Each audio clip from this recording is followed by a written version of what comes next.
7가지 특권이 되겠습니다. 자, 이제 네 번째 문단으로 8장 18절에서 25절의 말씀입니다. 이것은 장차 우리에게 나타날 영광에 관한 말씀입니다. 8장 18절의 말씀이죠. 생각하건대 현재의 고난은 장차 우리에게 나타날 영광과 비교할 수 없도다.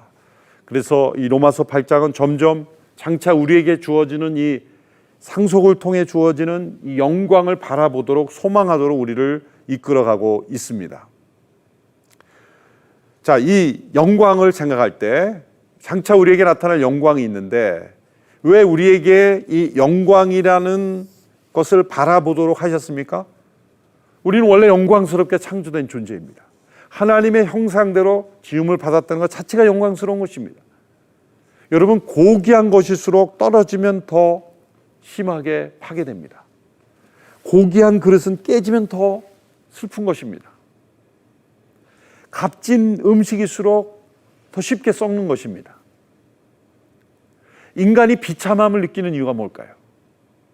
다른 어떤 동물이 내가 땅 위를 걸어 다니면서 음식을 주워 먹는다고 비참함을 느낍니까?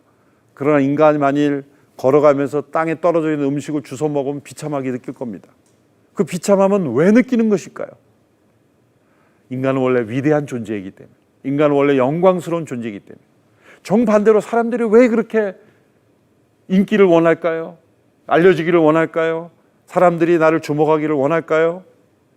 인간은 원래 영광스러운 존재였기 때문에, 그 영광을 상실했기 때문에 로마서 3장 23절의 말씀처럼 모든 사람이 죄를 범했음에 하나님의 영광에 이르지 못하였다. 정반대로 이 말씀을 설명하면 죄를 범하지 않았을 때는 하나님의 영광스러운 존재였다는 거예요. 죄는 이 하나님의 영광에서 떨어지게 만든 거예요. 그러므로 영광스러운 존재가 영광을 잃어버렸으니 그 영광을 다시 찾고자 하는 겁니다. 그런데 문제는 헛된 것으로 찾는 거예요. 사람들의 인기나 자신의 외모나 또 성취나 그 모든 것으로 자신을 영광스럽게 스스로 만드는 거예요. 그런데 이것은 하나님께서 주셔야 하는 하나님의 영광이기 때문에 하나님으로부터 오는 영광을 구하지 않으면 이 영광은 채워질 수가 없는 거예요. 회복이 되지 않는 거예요. 인간은 영광에 굶주린 존재가 되어버렸어요. 원래 영광스러운 존재가 죄로 말미암아 영광에서 추락했기에 영광에 굶주린 존재가 됐어요. 요한복음 5장 44절에 예수님께서 사람들에게 말했습니다. 너희가 서로 영광을 취하고 유일하신 하나님께로부터 오는 영광을 구하지 아니하니 어찌 나를 믿을 수 있느냐. 이 인간의 실상입니다.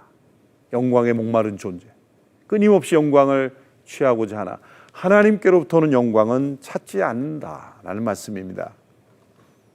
그러나 이제 우리에게 예수 그리스도 안에서 소망이 생겼습니다. 이제 우리는 영광에 이르는 존재가 되었다는 것입니다. 고린도후서 4장 17절 18절의 말씀.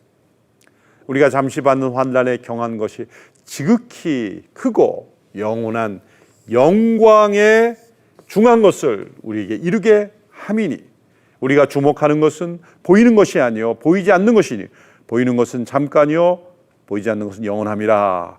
영원한 영광에 중한 것, 여기서 C.S. 루이스가 영광의 무게라는 유명한 그 설교를 남기죠. 영광의 무게. 이 지극히 크고 영원한 그 영광이 우리에게 주어진다는 거죠. 로마서 8장은 그 영광을 바라보고 있습니다. 구원은 영광을 회복하는 것입니다. 하나님의 영광을 이루지 못했던 죄에 대하여 이제 그리스도와 함께 죽음으로 죄에 대하여 죽은 자가 될 뿐만 아니라 죄를 이기는 자가 되어서 이제 영원한 그 영광, 크고 위대한 그 영광에 이르게 되는 거예요. 영광스러운 존재로 회복되는 것입니다. 구원은 하나님의 영광의 회복입니다.